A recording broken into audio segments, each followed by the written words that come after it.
আসসালামু আলাইকুম, কি অবস্থা? সবাই কেমন আছেন? আলহামদুলিল্লাহ আমি অনেক ভালো আছি।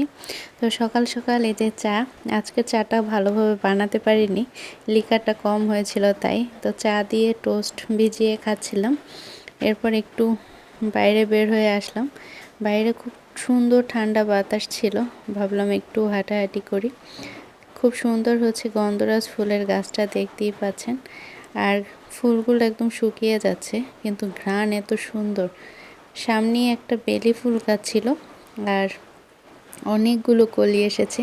বেলি ফুলগুলো যখন ফুটবে তখন ঘ্রাণে পুরো বাড়ি হচ্ছে ঘ্রাণে ভরে যাবে। তো এটা হচ্ছে রাজমা,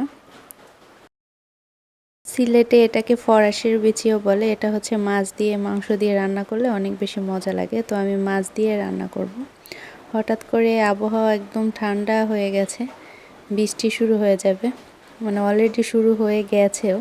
প্রচণ্ড বাতাস ছিল, আর এর মধ্যে দেখতে পাচ্ছেন এই যে বৃষ্টি।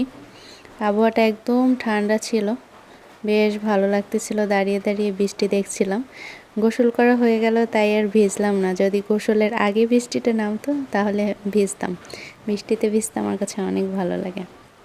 আর এগুলো হচ্ছে দুলাভাই বাজারে গিয়েছিল, সেখান থেকে নিয়ে আসছিল পেঁয়াজু, তারপরে বেগুনি, আলুর চপ। ছোট ছোট করে এই পেঁয়াজু আর আলুর চপগুলো ভাজি করে, বেশ মজা লাগে খেতে।